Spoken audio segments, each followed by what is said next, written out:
Chapter 7 of The Science of Being Great by Wallace D. Wattles.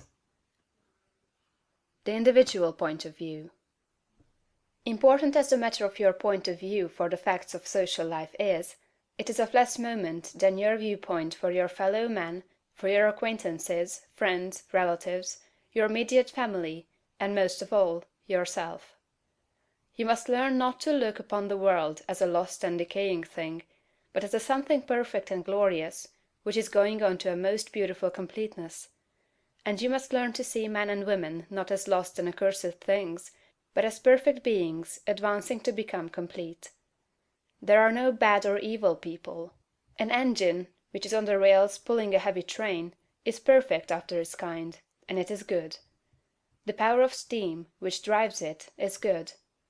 Let a broken rail throw the engine into the ditch, and it does not become bad or evil by being so displaced. It is a perfectly good engine, but off the track. The power of steam that drives it into the ditch and wrecks it is not evil, but a perfectly good power. So that which is misplaced, or applied in an incomplete or partial way, is not evil. There are no evil people. There are perfectly good people who are off the track, but they do not need condemnation or punishment. They only need to get upon the rails again. That which is undeveloped or incomplete often appears to us as evil, because of the way we have trained ourselves to think. The root of a bulb that shall produce a white lily is an unsightly thing. One might look upon it with disgust. But how foolish we should be to condemn the bulb for its appearance when we know the lily is within it. The root is perfect after its kind. It is a perfect but incomplete lily.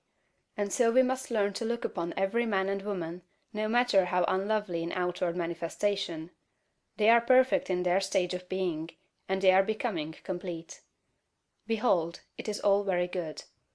Once we come into a comprehension of this fact, and arrive at this point of view, we lose all desire to find fault with people, to judge them, criticize them, or condemn them. We no longer work as those who are saving lost souls, but as those who are among the angels, working out the completion of a glorious heaven. We are born of the Spirit, and we see the kingdom of God. We no longer see men as trees walking, but our vision is complete. We have nothing but good words to say. It is all good, a great and glorious humanity coming to completeness. And in our association with men this puts us into an expansive and enlarging attitude of mind. We see them as great beings, and we begin to deal with them and their affairs in a great way.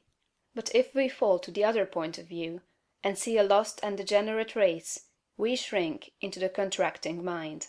And our dealings with men and their affairs will be in a small and contracted way.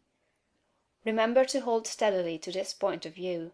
If you do, you cannot fail to begin at once to deal with your acquaintances and neighbors and with your own family as a great personality deals with men. This same viewpoint must be the one from which you regard yourself. You must always see yourself as a great advancing soul. Learn to say, "There is that in me of which I am made, which knows no imperfection, weakness, or sickness. The world is incomplete, but God in my own consciousness is both perfect and complete. Nothing can be wrong but my own personal attitude, and my own personal attitude can be wrong only when I disobey that which is within. I am a perfect manifestation of God, so far as I have gone, and I will press on to be complete. I will trust and not be afraid." When you are able to say this understandingly, you will have lost all fear, and you will be far advanced upon the road to the development of a great and powerful personality. End of chapter 7.